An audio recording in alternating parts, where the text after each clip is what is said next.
Sugar such Ebe such Nanika osi be such Adgule name Sugar name Sadgule name Sigule name such Sugar such Ebe such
When the Oslo Freedom Forum first gathered here a decade ago, human rights were under assault in many countries around the world, but there was still considerable momentum behind democracy and freedom.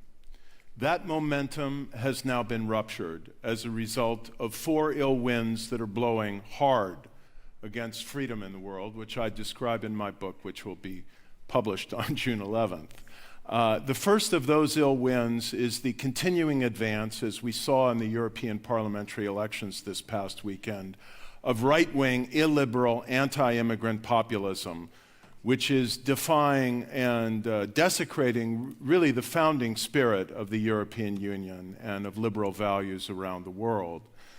The second ill wind, which is doing everything it can to fund, support, help, and advance the first, is the resurgence of an authoritarian Russian regime under a Kremlin leadership that is determined to subvert the very notion that there can be an objective truth, and which is using modern tactics of digital disinformation to try and divide and polarize democracies around the world and block human aspirations for freedom.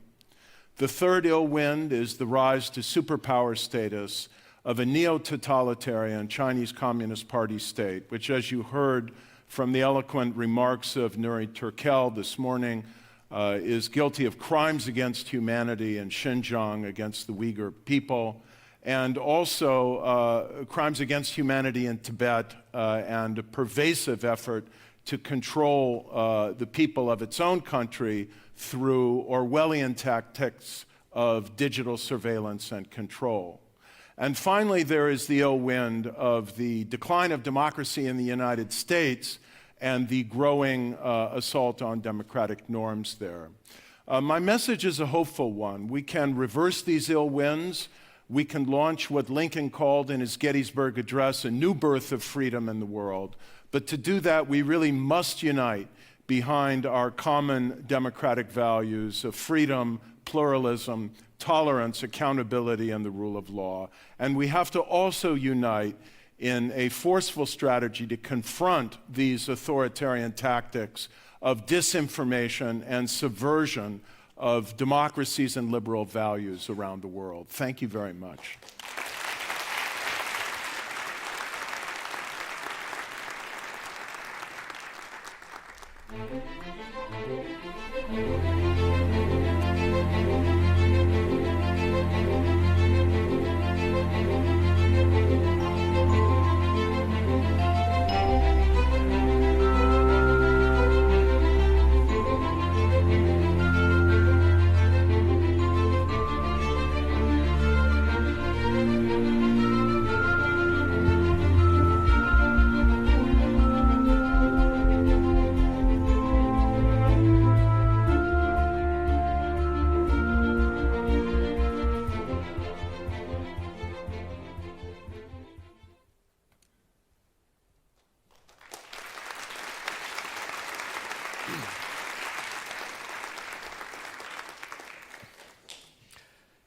My friends, I'm standing here before you alone on a stage, but I'm standing surrounded by and preceded by the people who matter to me, the activists, the journalists, the organizers, the people who make history.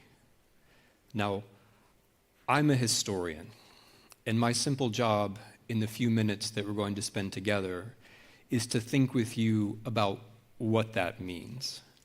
What does it mean to make history? Why do we need history? What does history have to do with human rights, with freedom, with democracy? Now, we all know that history can teach us about patterns. If we think historically, we're less likely to be surprised. We're less likely to be caught off guard. If we think historically, for example, we know that climate change can bring a civilization to its knees. If we think historically, we know that rapid changes in the form of media can cause decades of confusion and even war. And if we think historically, we know that democracy is the exception and not the rule. We know that democracy is always a struggle. The ancient Greeks, who gave us the word democracy, concluded that the struggle was too great. In my American tradition, or in one of the good parts of my American tradition, that wasn't supposed to be a laugh line, but thank you. Always welcome. Frederick Douglass reminds us that democracy is always an uphill struggle against inequality, but that it's a struggle that's worth it. So democracy can give us patterns. Democracy can keep us from being surprised. History can also give us lessons. We're not so far away from the 20th century. Here in the 21st, we need the 20th century not just as a reminder of how things can go wrong, but also as a source of lessons about how to put things back right. The 20th century is the century of the transport, of the concentration camp, of the gulag, of mass starvation, of the killing fields, of the gas chambers. But it is also the century of the people who observe these events and other forms of mass violence around the world, and who left us with a series of very specific lessons which I think are worth remembering. We know from the 20th century that it's very important not to obey in advance, that in the beginning at least, it's not so much that dictators take power as that they receive power from people who are willing to normalize along with them. That was an American reference, thank you. We know from the 20th century that it's very important to stand out, that if you don't feel a little bit strange, if you're not doing something that's different from what other people are doing, you're probably not free. We know from the 20th century that freedom is association. We all want to be free as individuals, but to be free as individuals, we have to be able to work together. The moment we're all on our own is the moment that we lose, which is why institutions such as the rule of law are so important, but also institutions that are outside of government, like labor unions. We know from the 20th century that language matters, that leaders prepare us for regime changes by warping the language, and that one of the ways we have to respond is by using language carefully ourselves. We know from the 20th century that we have to watch out for states of exception, states of emergency, that virtually every authoritarian or totalitarian who changes regime prepares the way by saying, this is only for a moment, this is an exceptional circumstance, I'm just suspending your rights for now. But very often now turns out to be forever. And last but not least, we know from the 20th century that truth matters, that facts matter. We know that the people who want to take our freedom away first take the idea of truth away. In the 20th century, the idea was truth was taken away to be replaced by myths. Now truth is taken away to be replaced by total cynicism, by indifference, by withdrawal from the future. And this is why, my friends, we made such a mistake when we said that history was over. Because if history is over, then we are disoriented. If history is over, we don't have these lessons. If history is over, then freedom is over. Then democracy is over. If we say that there are no alternatives, what are we really saying? We're saying it doesn't matter what you do. It doesn't matter what I do. Somehow things are always going to sort themselves out. If we believe that Europe will bring democracy, or capitalism will bring democracy, or some larger force will bring democracy, we're actually saying we don't care about freedom. Freedom doesn't matter. Because of course nothing brings democracy except for the people who care about it and decide upon it as a value and work for it and take risks. Where we are now, this road to unfreedom, is that we're moving from a world where we thought, oh, good things are inevitable, to a world in which we're afraid that there's no future left at all. If you look at the people or the groups who are trying to take freedom away from us now, it's striking that what they have in common is that they're killing the future. They're trying to kill time. Whether these are traditional dictators who try to take a common story away from us and replace it with a myth about how we're always right and the others are always wrong, we're always innocent, the others are always guilty. Whether it be digital powers, private or public, who try to keep our eyes peeled to the screen and draw us into an eternal present where we get angry at others but we never actually do anything about it. Or whether it be those who deny climate change, who are also taking the future away from us by bringing a disastrous future ever closer to the present. The enemies of the freedom are also the enemies of the future. And this is why, my friends, I think that history is so important. History is the thing that breaks the logjam. History says that facts are real and that we have to search for them. History says we're all in this together. Every perspective matters and has to be understood. And history says time is moving in one direction, that we learn from the past about the limits in the present, but that once we learn about the limits of the present, we also learn the ways around, the ways through, the combinations that will get us into a better future. We need history in order to have the future, because what is freedom after all, except a choice about what is good? A choice among various goods, the ability to imagine what is better and to project it into the future and to make that future. We can't do that without history. And this is my plea then. Those of you who have power, and some of you are here and some of you are listening, be concerned about structures, whether they're digital, ecological, or structures of inequality, which make it harder for others to be free. And those of you here, my friends, the dissidents, the activists, the journalists, the organizers, thank you. It's not just that you're making history in the sense that others will write about what you do. You're making history in the sense that you're helping us all to have a future. And that is why those are my last words. Thank you.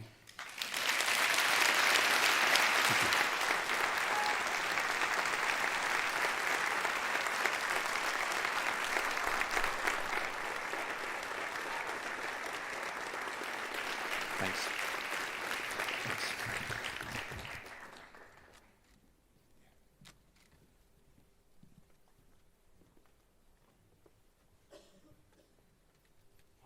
Hi.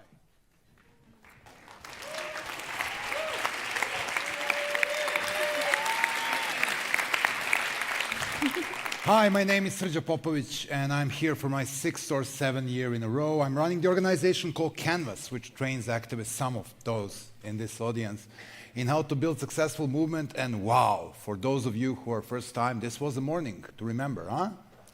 From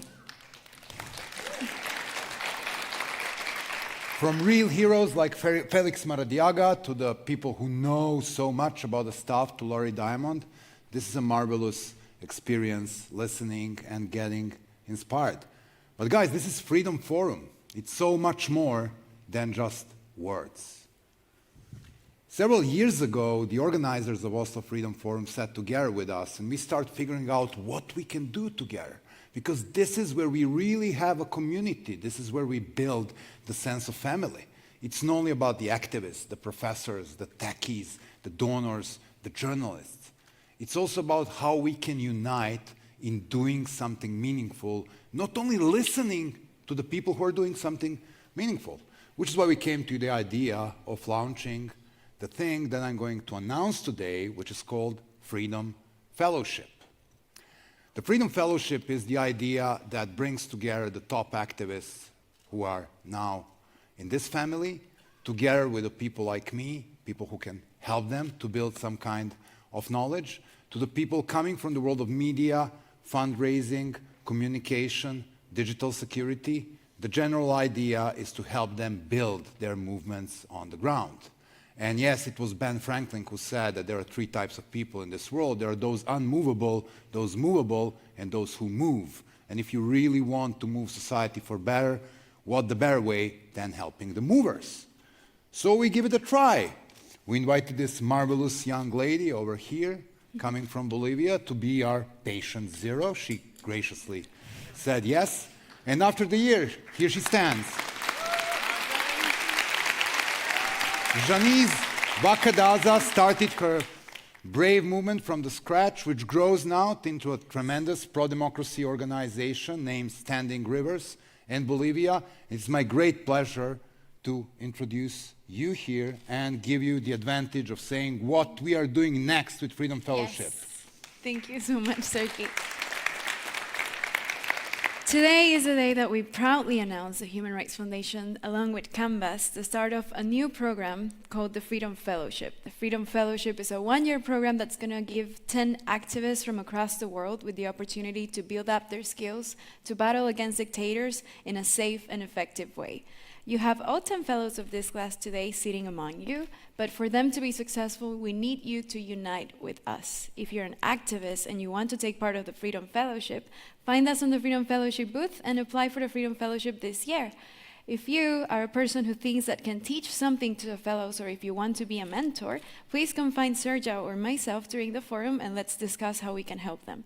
And if you want to help us fund the fellowship and you want to donate, please talk to Human Rights Foundation staff, since we will certainly need your help. We have to unite to make this world a better place. Thank you. Lunch. Don't forget about the exciting part of the program in the afternoon, and of course, see more of you. Think we are here to help, not only to listen. Have a great day. Thank you.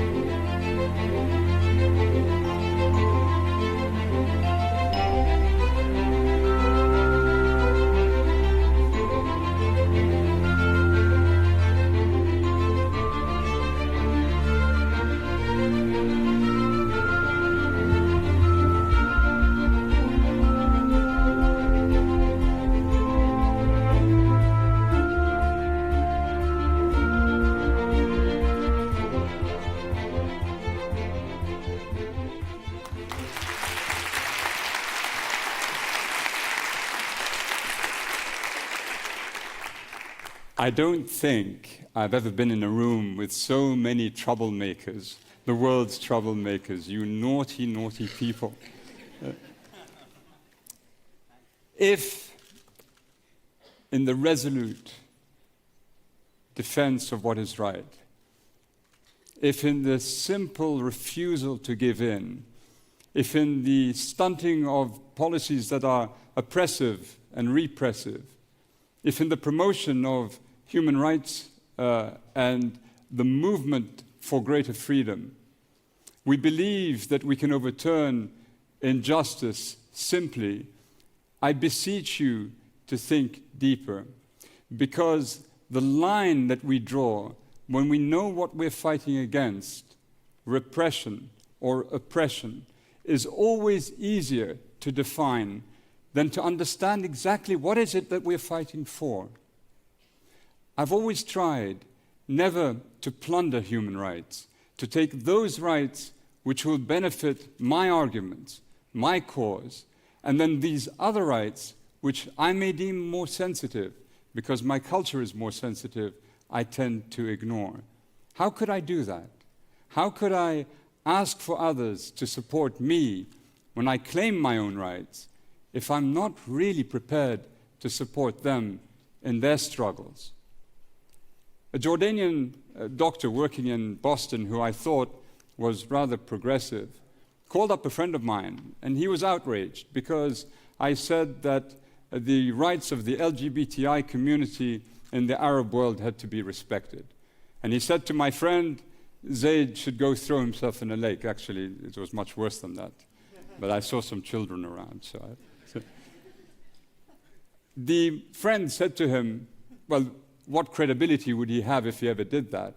But also, doctor, if you were performing a surgery, and he was a cardiovascular surgeon, if you're performing a surgery, and in the middle of the surgery you discover your patient is gay, do you stop?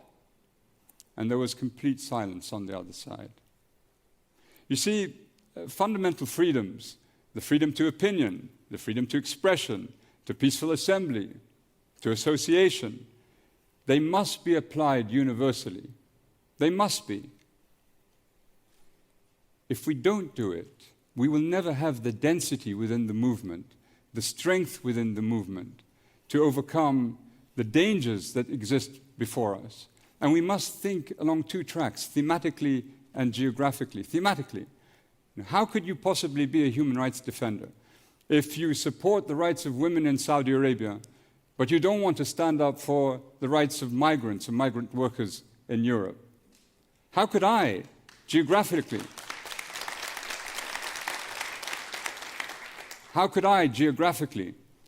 stand against Islamophobia, stand for the rights of the Uyghurs who are suffering in Xinjiang, or the rights of the Rohingya who are suffering both in Cox's Bazar and in northern Rakhine, if I also don't look at my own region and stand up for the rights of the Sahrawis in Western Sahara, or the rights of the Shia in Bahrain, or the rights of the Yazidis in Iraq? We can't play fast and loose with the human rights agenda. We have to think clearly, because the danger is this. I was last week in Ethiopia, and all of you will remember the Zone 19 bloggers who were regularly detained for what they put online. Now Ethiopia has changed. It has a gifted prime minister. It's opening up. The media can exercise greater freedom. But what are we seeing? We're seeing ethnic tensions also emerge. Dangerous, no? One saw the same thing happen in Myanmar. And Aung San Suu Kyi was fighting for democracy, fighting for her political freedom. And then what? She was installed as the leader of the government, however imperfectly constitutionally, and then she presided or became the spokesperson for the activities of the military as they destroyed the Rohingya in northern Rakhine. So I beseech you, all of you, activists especially, are amazing people, courageous people. By your action you inspire us. By what you say, you prompt us. By your example, we follow you. I beseech you to bind together in supporting the entire agenda everywhere. Because you don't know the meaning of retreat. And in that, you enliven within us a sense of humanity that we can overcome all obstacles. Thank you so much. Thank you.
Thank you. I think we've had a good lead-in to this discussion with the last few talks, especially focusing a little bit on technology and disinformation and these ideas of moral courage. So I think forging further into this, we really have this idea that we've been discussing since 2016. I think you've been at the forefront of this as well.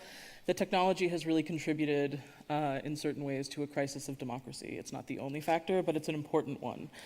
And inherent in this are certain asymmetries that technology is contributing to some of these fights.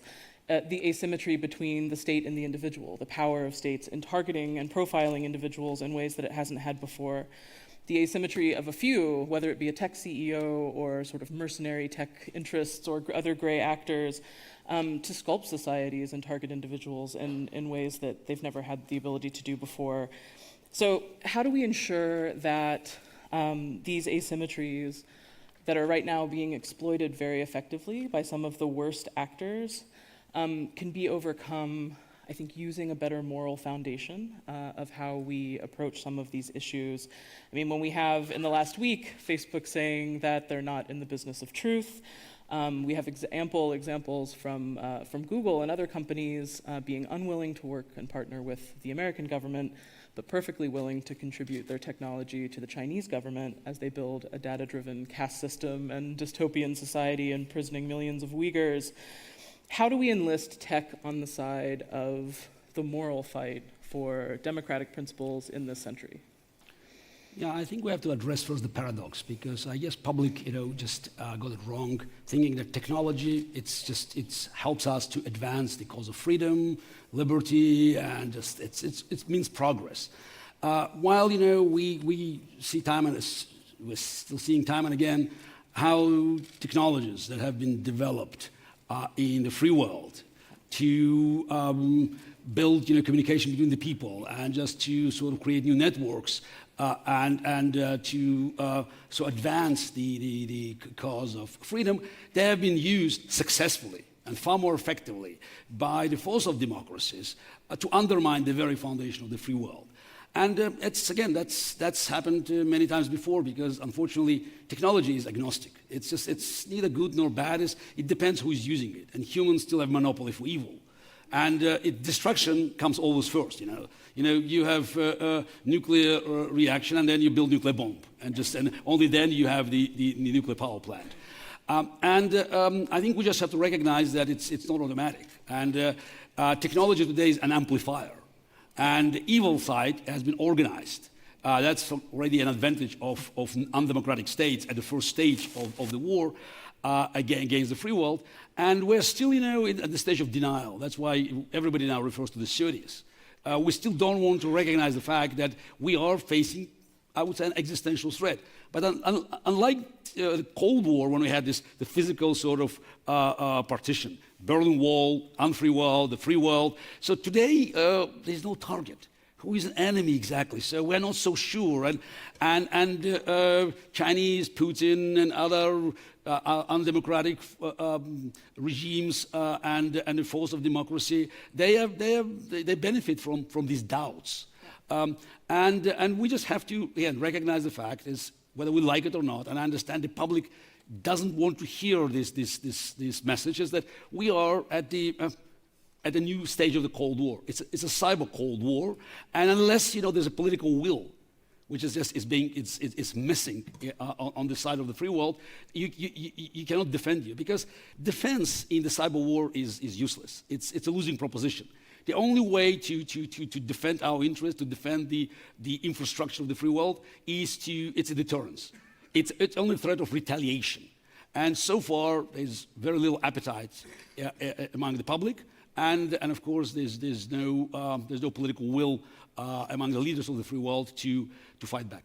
Yeah, not a Churchill in sight these days. Whoa, so Churchill, how would that's go? A long shot. Yes, it's a very long shot. So I guess the question, from what you're saying, we're really faced with this question of, can democracy survive big tech? And not as the only factor, but as this sort of unleveling the playing field factor that I think is really difficult. Can democracy survive big tech if the trajectory stays the same? And by that I mean a society where democratic principles are upheld, and by that I mean the rights of individuals as individuals, the right of an individual not to be defined and assigned by their data, by their DNA, the right of the individual to defy their data and how an algorithm would assign them to a group. Are these projects that we're seeing sort of casually or more formally enacted by autocrats, by tech companies, by others, in experimenting in behavioral change and social engineering through data-driven tools, directed by a very few against society? Is this the way of the future, or is there a way to fight back on this? I also want just to mention that we missed the moment where what was designed and conceived as social network gradually changed into social media. And those are just two opposite poles. Social network meant that we all could be at the driving seat, so that's to decide how we use the data, to generate the data. Now, social media, we all are targets for propaganda. And undemocratic regimes, they are much better organized to use this for that advantage. Especially when, as you mentioned, the big corporations, They are not willing to help in this fight. They look for the profit. In case of Facebook, they talk about their business model that cannot be compromised by the truth. And we saw many times how this model has been abused by Putin and alike to their advantage. And it's not just to oppress people in China, Russia, Iran, and other places where there's no rule of law and dictators just run the show, but it even influences the results of the elections of the free world, and it affects our lives. So yesterday's the European pan-European elections. That was a clear demonstration what can be done if you have unlimited financial support, and also the same mechanism, the fake news and propaganda machine working for a certain political groups. So we heard from one of the top executives of Twitter from this stage today. I would like to hear from Facebook and Google. So what they are doing, actually we know what they're doing. So, and I want them just to share responsibility for helping the enemies of the free world to advance their cause, because it's with all these stories about this is the big tech boom in China or elsewhere, they still need Western technologies. They still need the companies. They still need Facebook, Google, Apple to be at least accomplices, if not co-conspirators in their plans. And again, unfortunately, the business motive prevails. And while these companies are, they're registered in America or in Europe, so I mean, they don't want to share responsibility. They don't recognize that they are responsible for undermining the very foundation of the free world. So I think we're at a pivot point with all of this, and I think we're struggling with what to do. It seems like so far the response has not been adequate, certainly.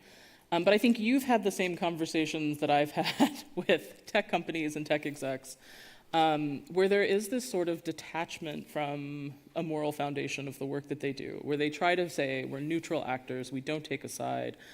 But from the interpretation of those of us on this side of the line who are fighting for democratic principles, fighting to expand freedom and dignity in the world, we see a disproportionate benefit going to bad actors and an unwillingness to enlist on the side of better actors. Do you see the same sort of moral gap in language and attitude and action from tech companies? Or are we just not speaking the same language effectively because we operate in different universes? No, I think they're very cynical. I mean, they do understand. So that's for instance, in case of Google, that working with Chinese government developing Dragonfly, the system that allows Chinese authorities to connect social media accounts to private cell numbers. It potentially endangers millions of Chinese. So, and the Western technology is badly needed to build the surveillance state. And directly or indirectly, they contribute to the sufferings of Uyghurs and other people that are just, that are being targeted by authoritarian regimes, whether again, China, Russia, elsewhere, Iran, Turkey, you just go around the world. But they don't care because there's no public pressure. Again, they're paying taxes, they're registered, they could be pressured here. The fact is that if data is generated, it will be collected. Yep. I still hope there's a difference between KGB data collection and Google data collection. But for that, we have to make sure that Google data collection will not be in the hands of KGB eventually. Yeah. And even after 2016 elections, when we knew how Facebook model had been abused, and by the way, people like us, we warned even before that Google, that the Facebook business model was like a beehive for Russian bear. Yeah. So it's an open invitation. So we knew what happened. We knew how this information was collected and used, just to pinpoint. So this is the battleground states and make sure that the favorite Kremlin candidate could get an advantage. It's happening again. And it is after 5 hours of Zuckerberg testimony in U.S. Senate, we haven't moved an inch. So it seems that U.S. legislation, just was totally impotent in just, in addressing these issues. I think it's somehow connected to the fact that public doesn't recognize, so that's the real threat, and the responsibility of these tech giants in our plight. So we should be using social media platforms to enact a broad shaming campaign of social media platforms in the role that they're playing for enabling autocrats and dictators. Look, it's the advantage of autocrats. They can organize. Like, it's the fake news industry needs troll factories. And if you go to Facebook, if you have thousands of complaints, centralized complaints, they will respond. And for instance, Ukrainians already suffered a few times when the Putin trolls organize these massive campaigns, so blocking accounts of Ukrainian patriots that used maybe profanities and other just tough words, blaming Russian aggression. Yeah. So it's pretending that you are neutral basically means you are on the side of evil. We know it from the 30s, we know it from the Cold War, and now we are at a time where people have to take sides.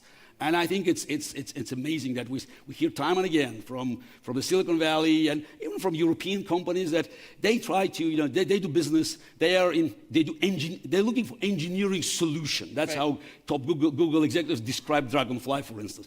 It's not an engineering solution. It's like, if you supply, the gas components to gas chambers, that's you're not in business. So it's something else. So right now, I don't want this to go that far.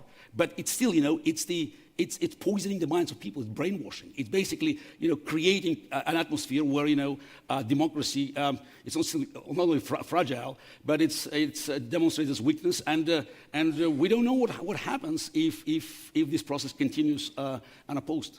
Or maybe what you said about cynicism is right, and tech CEOs who have a disproportionate amount of power in comparison to states or individuals believe that they have a better answer for social engineering than the rest of us. But how much worse do you think this is going to get as AI becomes more of a thing, when the unquenchable thirst for data and the algorithmic definition of everything sort of becomes the driving force of so much? Can there be what we think of now as human dignity and freedom in an era that's sculpted by the current models of sort of data-driven dystopia added with AI? Look, I speak almost every week now on just AI and the future of human. Well, you've had to do this for a long time. Okay, yes. But now it's another extreme. So when people want to talk about killer robots, it's a Hollywood dystopian images about the Terminators, the Matrix. Again, it's not about AI. It's not about evil technology. It's about evil humans. It's about bad actors. It's about regimes that will use AI, undoubtedly, to their advantage. And again, we just have to recognize that it's technology invented and manufactured in the free world. So there's no research of that type, for instance, in Russia. But Putin doesn't have to do anything. He simply buys it and uses it for his advantage. It's about a comprehensive policy. We can no longer separate tech issues, social issues, financial, political. We have to look at the big picture. We need a vision for the future. And the vision that the free world actually had at the beginning of the Cold War. But after the end of the Cold War, we were aimless.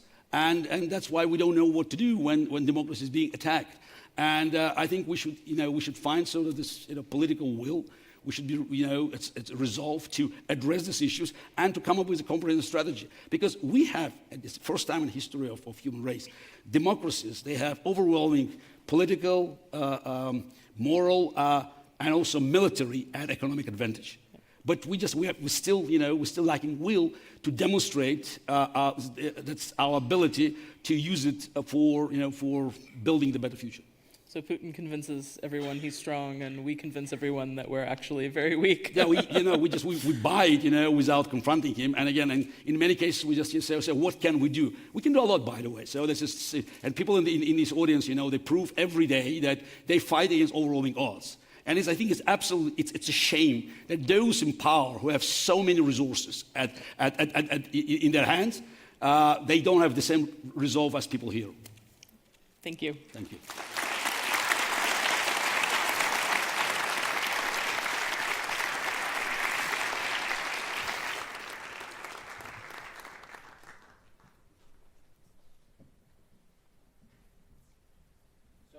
Just an advertorial for tomorrow. This afternoon, we're going to begin at 2:45 at Mesh, which is right next to the hotel. It should be very easy to find. There will be people at lunch who will be able to indicate where we're going. But what I wanted to give you is a sense of tomorrow. Behind me, you may recall when this occurred, the defection of one of the most senior diplomats from the North Korean government. Tae Young-ho decided he had had enough in many ways because of what his family was communicating to him, and he realized he did not want his children to have the life that he had. He wanted to liberate his sons, and he did it for love. He defected with his family. And it's one of the first things that we'll see tomorrow. Tomorrow we will also have a remarkable performance by Bo Lotto, who is going to address the issue of awe and how important awe is, and how awe, and by awe I mean A-W-E, is weaponized by governments. And by the same token, we also can weaponize awe with truth and using art and other ways to communicate our own vision. But with regard to Tai Young Ho, he's going to be interviewed on stage by someone who needs no introduction because he became very, very famous. You may recall this video. And this video, this could have gone terribly for him if he was not the loving father he is, as his children interrupted into the camera frame, and then his dutiful wife tried to collect the children and not be seen. They will both be on stage, and one of them will interview the other. So my encouragement to you is please be here on time. We will start at 10 on the dot. So please allow enough time to sit down. Two things I noticed. One is a lot of people avoid the middle seats. Unfortunately, in Norway, they don't really do aisles down the middle. It's a thing about that. They like to do things on the side where nobody can notice anyone walking down, It reminds me of, I always tell people this, the difference between an introverted Norwegian and an extroverted Norwegian is that the introverted Norwegian looks at his shoes when he's speaking with you, and the extroverted Norwegian looks at your shoes when he's speaking with you. And so there are no aisles down the middle because nobody wants to, be seen in the middle. So please make a point of trying to sit in the middle. Now, the other thing that is somewhat frustrating is we very much want to connect speakers who don't necessarily speak English because they want to speak in their own language. And so we have these translation devices. And if you're not careful, they will fall on the wooden floor, and they will make a distracting noise. So make a point of, ensuring that it's either on the floor already or you are holding it, so that we can stop that. Those are the small technical issues. Have a wonderful lunch, and tomorrow we begin at 10, but this afternoon there's all sorts of programming. Please make sure and you join us. Thank you.